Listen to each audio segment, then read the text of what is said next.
तो हम accounting questions discuss करेंगे आज। जैसा कि हम स्टूडेंट जानते हैं कि एसेट्स एंड लायबिलिटी हमेशा बराबर होती हैं। हमने डिस्कस किया हुआ है ऑलरेडी कि किस प्रकार से एसेट्स एंड लायबिलिटी इक्वल क्यों होती है, क्योंकि हमें पता है हमारे पास ड्यूल एस्पेक्ट है। उस ड्यूल एस्पेक्ट में होता क्या है, आपने ड्यूल एस्पेक्ट डिस्कस किया हुआ है।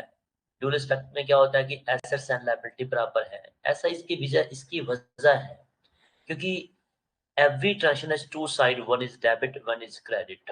अकाउंटिंग की इसी कंसेप्ट से हमारी एसेट्स एंड लायबिलिटी बराबर होती है। यहाँ पर हमने एक प्रैक्टिकल एग्जांपल भी लिया हुआ है। जैसे ये पहले अकाउंटिंग क्वेश्चन को शो किया गया है, एसेट्स एंड लायबिलिटी।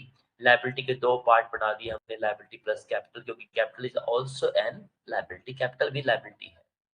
तो ये दोनों एसेट्स के बराबर होती हैं और इसका हमने एग्जांपल लिया है। यहाँ पर देखेंगे ट्रांजेक्शंस किस प्रकार से चलती हैं। फर्स्ट ट्रांजेक्शन हमारे पास है, company start A business with cash. पहले यहाँ पर हम लिख लेंगे एसेट्स, यहाँ पर लिखते हैं assets, assets equal liability, liabilities plus capital.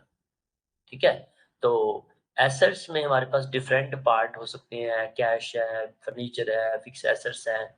पहले हमारे पास स्टार्टिंग में यहाँ पर हमने ऑप्शन में लिखा है कि एक बिजनेस में कैश आया। ओके, पहली ट्रांजेक्शन को देखें तो क्या हुआ है, एक कैश है, दूसरा कैपिटल है। ठीक है, तो यहाँ पर हमारे पास कैपिटल तो ऑलरेडी है, यहाँ पर हमने कैश लिख लिया। कैश कितना आया, 1 लाख रुपया आ गया। ठीक है, और यहाँ पर कैपिटल के बीच बिल्कुल आपने नीचे लिख दिया 1 लाख रुपया।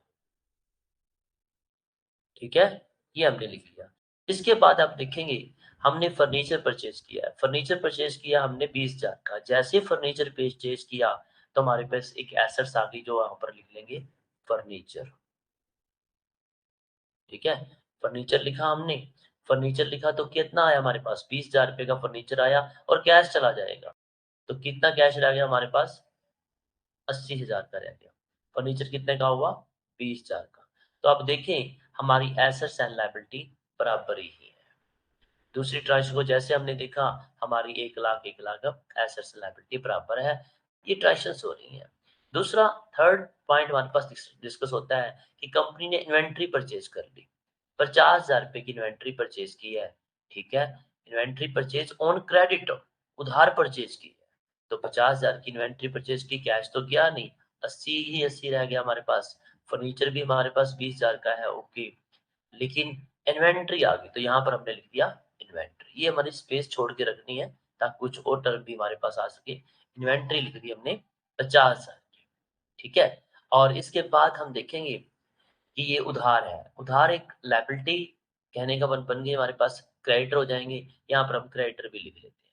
ठीक है, क्रेडिट, क्रेडिटर कितने के हो गए, 50,000 के, क्योंकि हमने 50,000 की गुड्स उधार परचेज किया है। कैपिटल वही की वही हमारे पास है। तो टोटल दोनों तरफ देखो आप, 1.5 लाख 1.5 लाख, एसेट्स लायबिलिटी बराबर। और इसी प्रकार से फोर्थ ट्रांजेक्शन करते हैं हमने।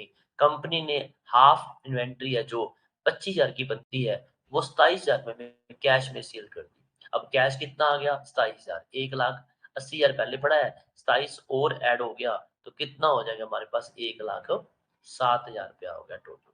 ठीक है, इसी वजह आप ब्रैकेट में मत लिखे, क्योंकि ब्रैकेट में अकाउंटिंग है तो ब्रैकेट को माइनस में शो किया जाता है। तो ये 1,07,000 रुपया हमारे पास इन्वेंट्री आपने जो सेल की है वो हो गया। हाँ जी, फर्नीचर आपके पास 20 ही है। ओके, इन्वेंट्री अब कितने की रह गई, 25 लेस हो जाएगा, है ना, क्योंकि 25 आपने सेल कर दिया तो 25 ही रह गया आपके पास। और इसके बाद आप देखेंगे लायबिलिटी आपके पास 50 की 50 है। ठीक है, और जैसे आपने 25 वाली इन्वेंट्री 27 में सेल की तो आपको 2,000 का प्रॉफिट हो गया। प्रॉफिट कौन लेगा, जो ओनर होगा। ओनर ने क्या लगाया हुआ कैपिटल, तो उसकी कैपिटल को हम बढ़ा देंगे, 1,02,000 रुपया उसका प्रॉफिट ऐड हो गया। 2,000 प्रॉफिट ऐड हो गया तो टोटल कैपिटल बन गई उसकी 1,02,000। ठीक है, तो यहाँ पर भी देखिए बैलेंस शीट बराबर मिलेगी, आपकी एसेट लायबिलिटी बराबर होगी।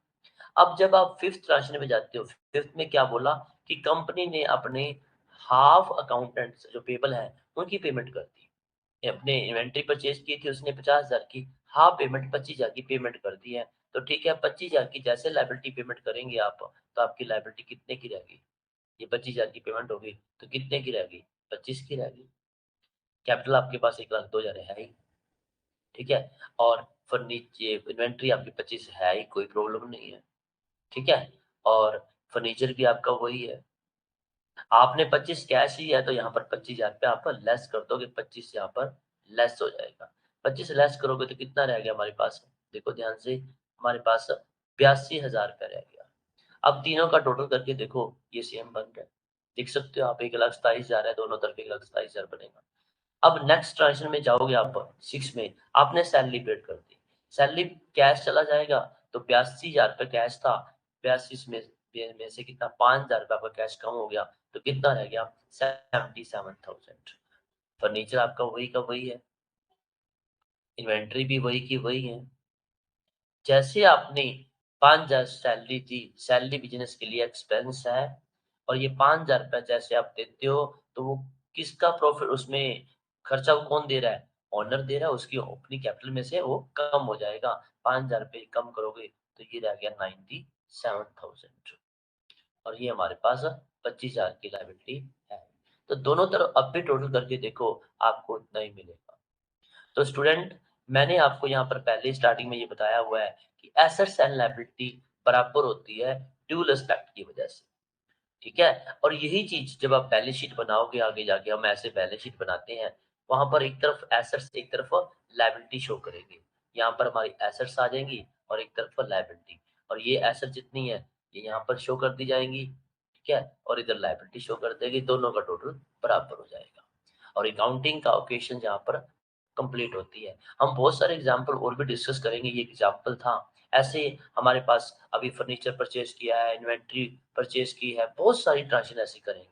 सबका इफ़ेक्ट यही मिलेगा कि एसेट्स एंड लायबिलिटी बराबर होगी। उम्मीद है आपको ये समझ आया होगा।